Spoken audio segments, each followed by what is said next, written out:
Hey, thought leaders, and welcome to another edition of Thursday's Thought. And I want to start off by saying this episode isn't what I planned on making it. I decided to change the topic at the very last minute, like right before I hit record, because I realized that this topic that I'm about to share with you is one that I really truly feel called to share with you because I know it's going to be beneficial for you. And I felt some weird shame around sharing it. And I want to discuss that a little further into the episode. So let me start out by saying that this episode is about how I created a $25,000 month.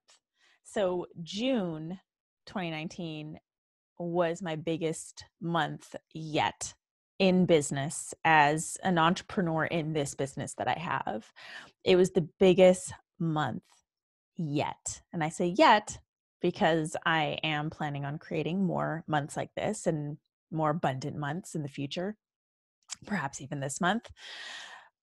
But I realized that there was a bit of shame associated with actually sharing this out loud. Now I see other people sharing about their abundant months and their income and their 10K months, 20K months, 50K months. And I'm always inspired by these things. I never have like a weird, icky feeling by it. But for some reason, I had this icky feeling about sharing my success. And I realized that it's a pattern that comes up a lot. I always feel hesitant about sharing my success. And I actually know the root of this pattern.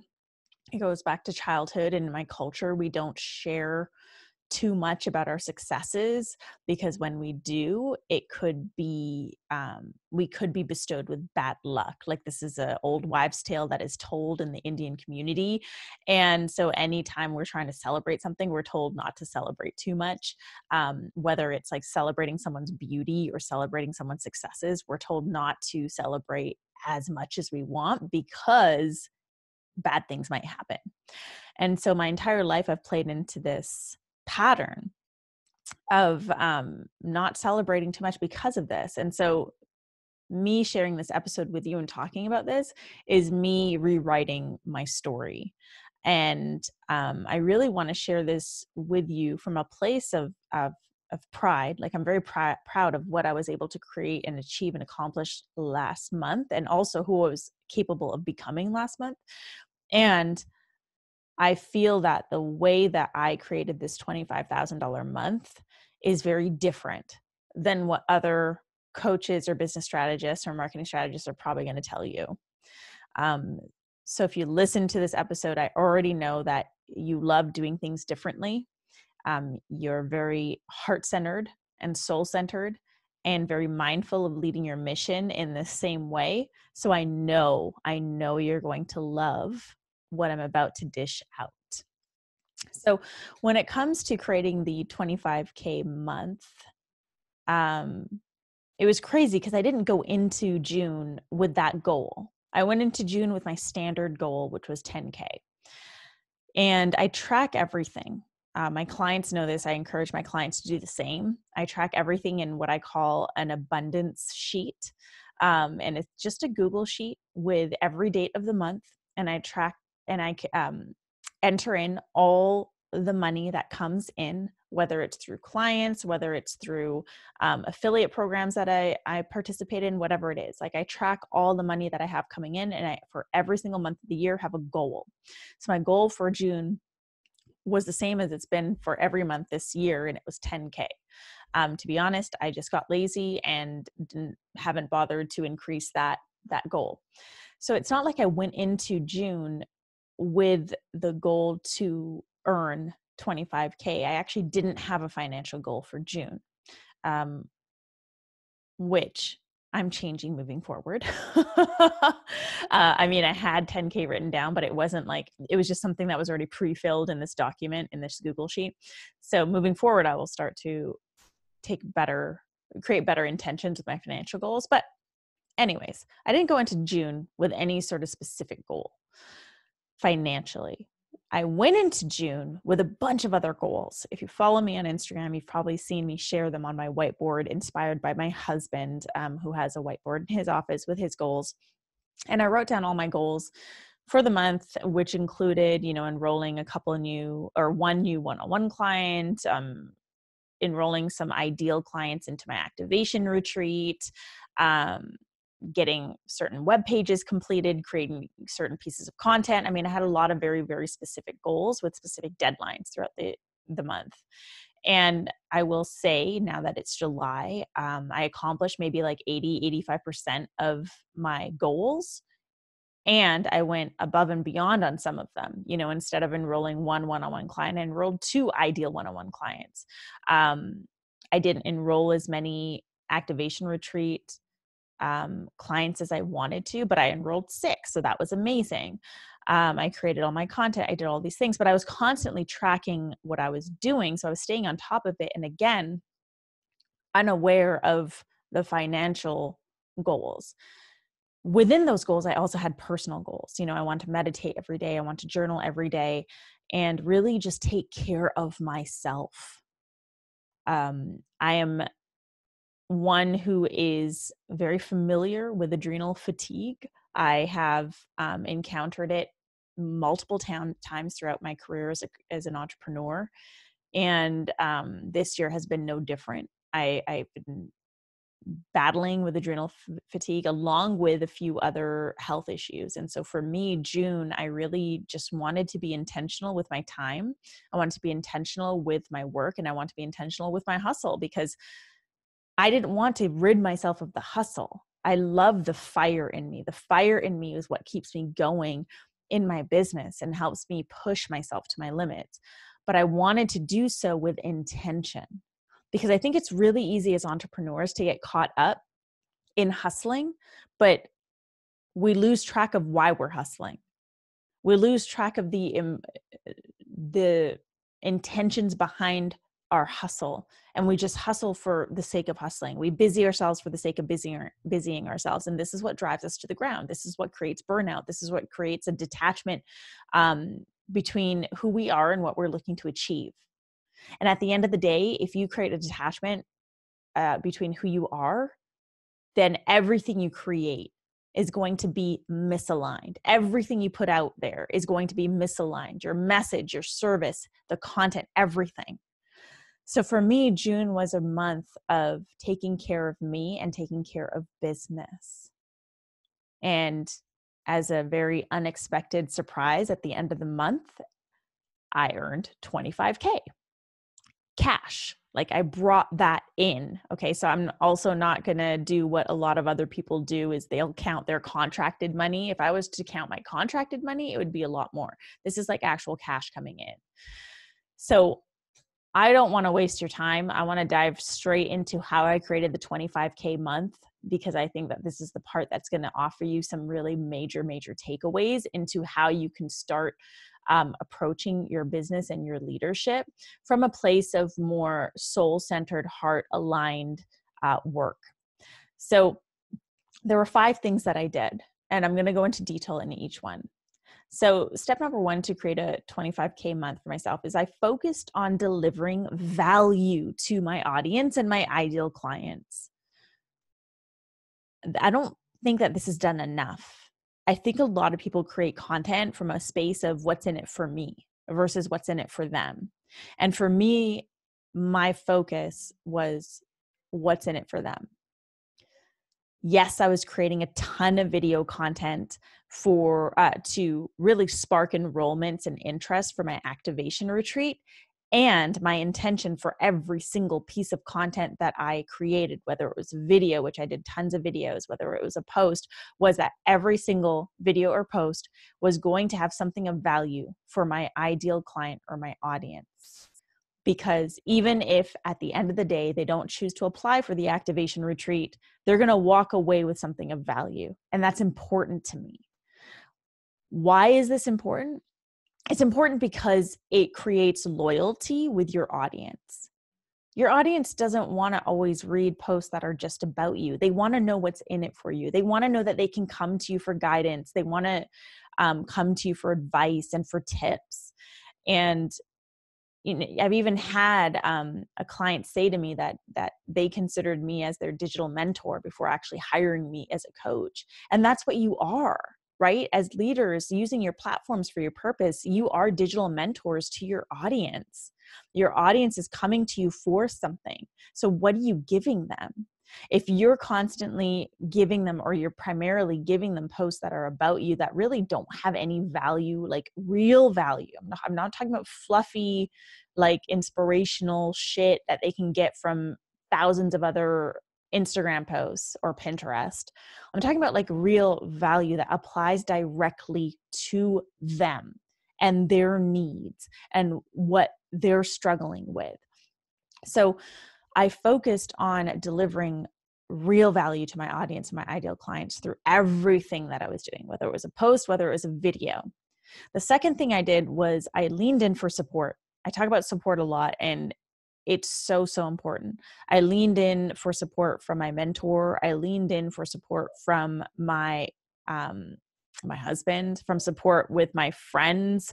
I leaned in for support because this was, it's when we're on these journeys, when we're hustling, when we're doing all this shit, it's really easy to get caught up in trying to do it all alone. And that, it just doesn't make any sense.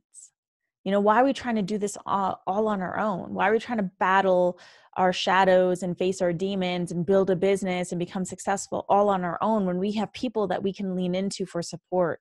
So I really, really nurtured those friendships and made sure that I was leaning in for support, again, whether it was through my mentor, through my husband, through my friends, and through my journal.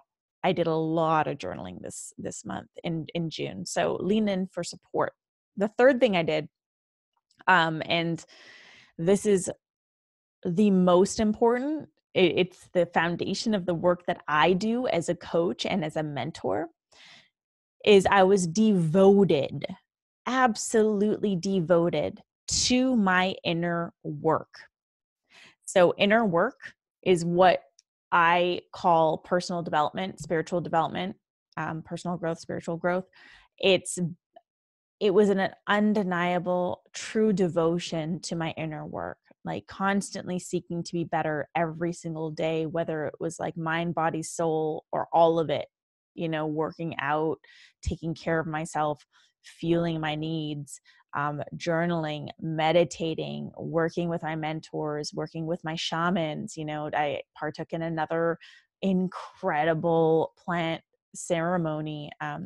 For those of you who are new, I actually love plant medicine. And plants have been some of my greatest teachers. Don't do it unless you're called to it. That's what I'll say about that. But I was very, very devoted to my inner work. And this is what helped me shift into a space of conviction. I talk about conviction a lot, and I teach conviction with my clients because conviction is felt.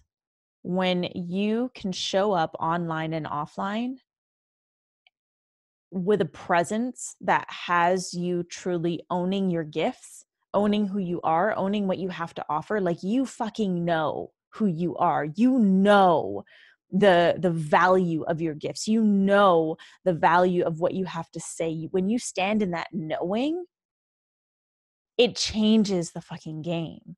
It amplifies your attraction. It brings people, it draws people into your orbit because they also want to stand in that same conviction, because they want to learn from someone who is oozing this feeling, someone who is truly embodying their message and embodying their purpose and embodying their work.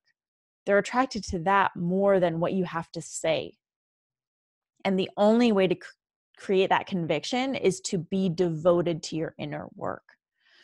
So that's the third thing. The fourth thing I did, and this was really challenging, was that I identified and pushed through my self-imposed limitations each and every time they came up.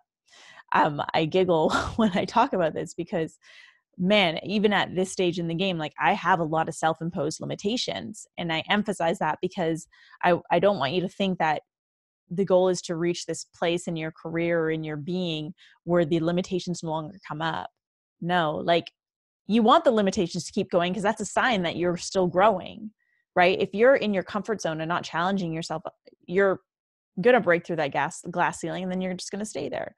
When you're constantly challenging yourself to be better, to do more, to achieve more, to be more, you're constantly pushing through glass ceilings and meeting new limitations. So for me, it was about really coming face to face with what those limitations are. And I remember, I'm going to share one story about this because it's really funny.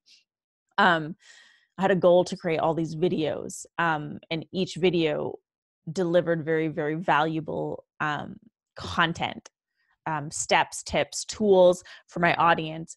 And the videos would double up as invitations to the activation retreat.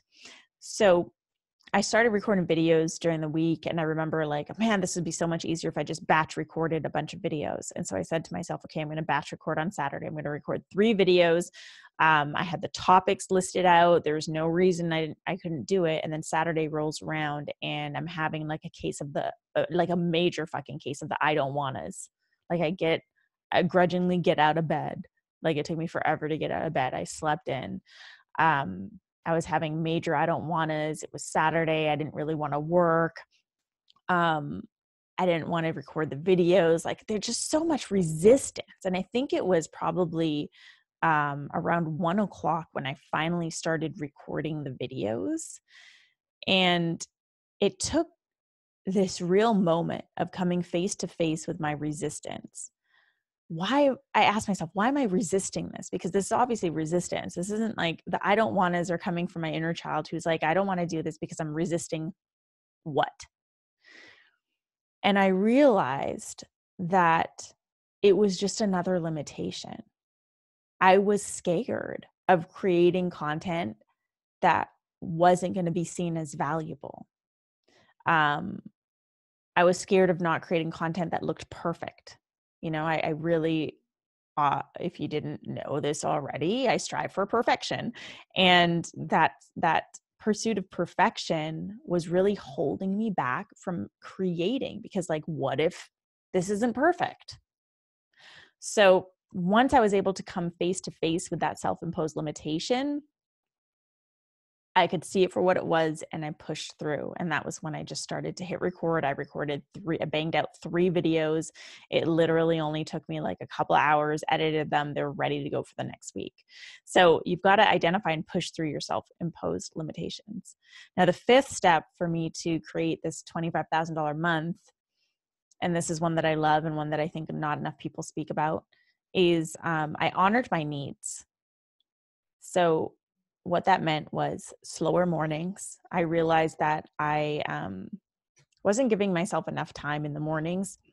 And I don't even mean that. I mean, I have a lot of time. I wake up at 5 a.m. I go to the gym, I come home, but I felt like I was rushing through my daily rituals. Like I'd created a habit and I had taken the ritual piece out, and I was just doing things for the sake of doing things. So in June, I was very, very intentional with my mornings, really slowing down, really allowing myself the space to get into my meditations, allowing myself the space to have a solid workout, allowing myself the space to journal my heart out, allowing myself the space to get back in touch with my tarot deck.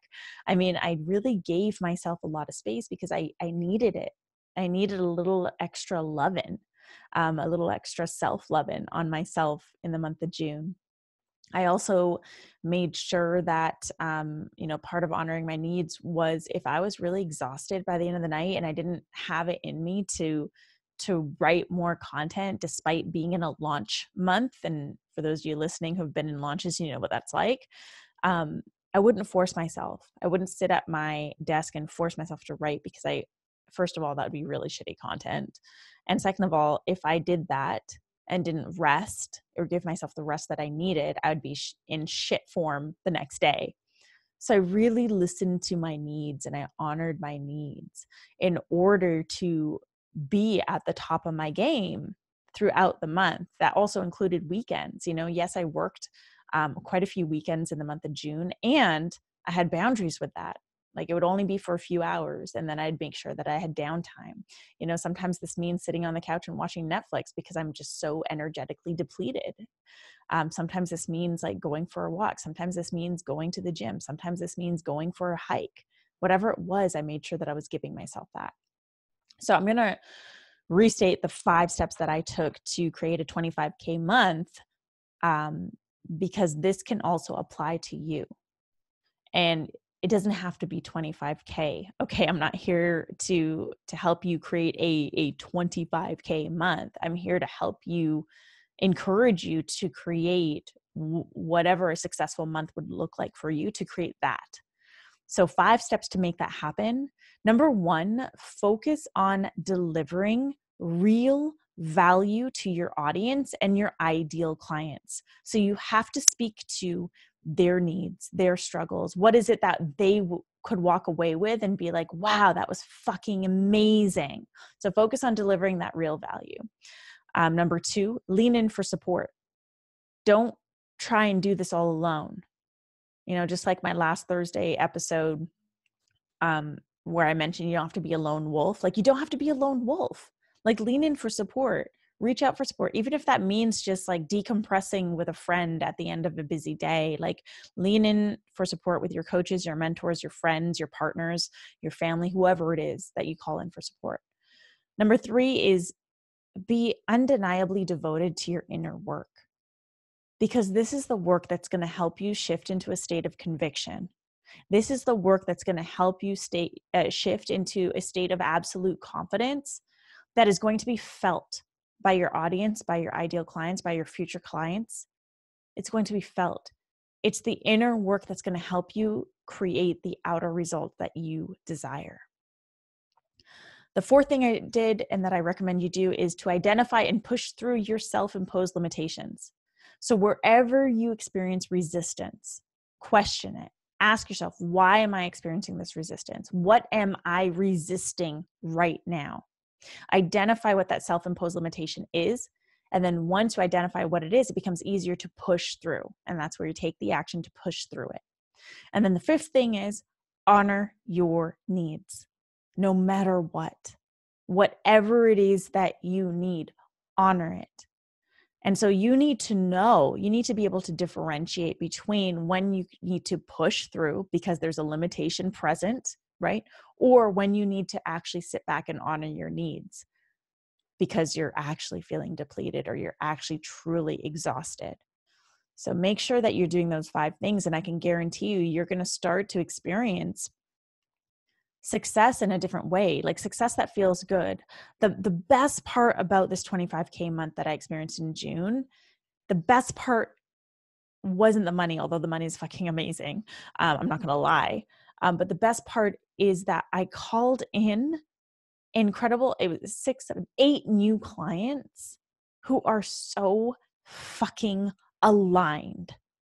Like 8 incredibly aligned clients that I am fucking obsessed with, that I am so honored to be serving, that I am so excited to serve. 8 new clients whose purposes and missions excite me. That is the best part of June. And it wouldn't have been possible to call those people in or to bring those people into my orbit if I hadn't done these 5 things. And I want that for you. Yes, I want you to increase your earning capacity, and I want you to take a stand for your fucking gifts. I want you to take a stand for your cause, and I want you to shift into a state of conviction so you can bring your ideal clients into your fucking orbit. That's what I want for you.